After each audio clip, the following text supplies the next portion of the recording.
In France, Gisèle Pelicot, who is at the centre of a mass rape trial, has condemned the cowardice of the dozens of men accused of abusing her, who claim they didn't realise that it was rape. The woman at the centre of a mass rape trial that's shocked France has said society needs to look at how it trivialises the crime. She said that what she called macho society had to change its attitudes. She was giving evidence at the court in Avignon, where her ex-husband and 50 other men are accused of raping her while she was drugged and asleep. Andrew Harding reports from Avignon. This long trial is almost over.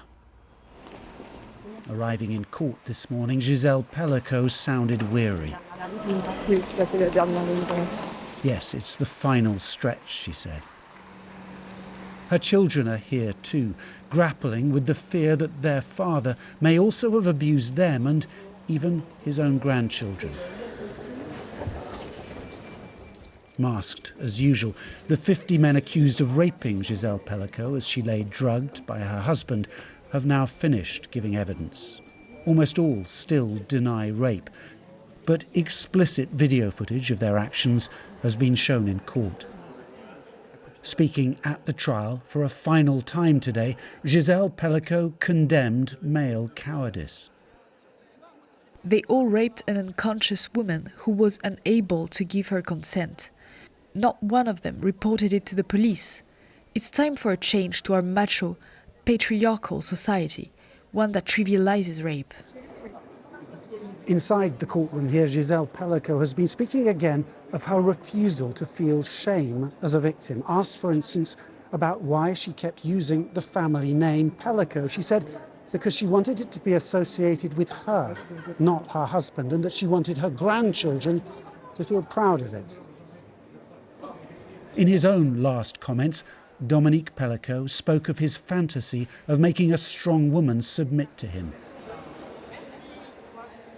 But it is Gisèle that the public are here to support. I just hope that her case will help justice to change. She do it to give strength to all the women who don't have the courage to go on trial, to fight. The verdicts are still a month away, but it is Gisèle Pelicot's defiant image that is spreading, inspiring and perhaps changing France.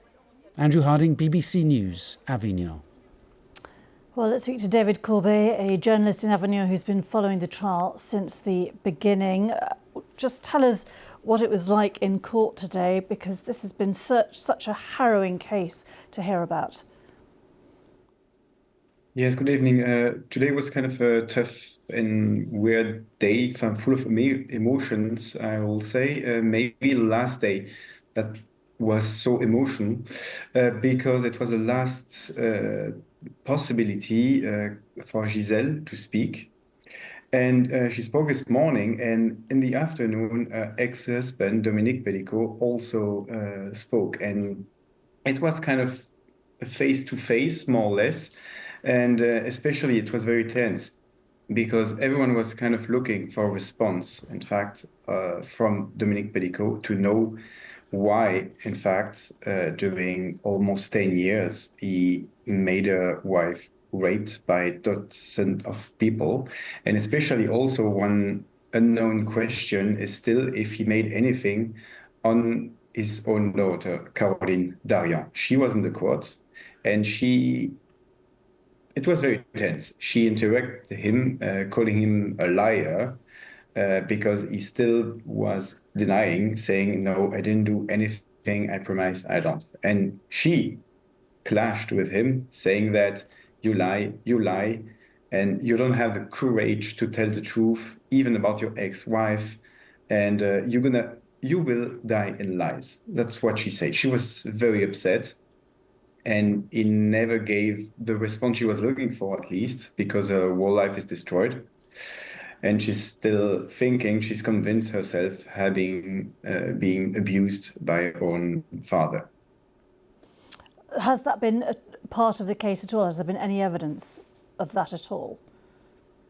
Technically, it's not part of that court. That court is just about the evidence about Gisèle and all the evidence that are quite clear, in fact, and what made that trial so important, so new, so exceptional by everything is that usually in a rape, in a normal, I will say, normal rape per trial, it's one speech against another speech. In this one, there are clear evidences that are the thousands of pictures and video that himself took.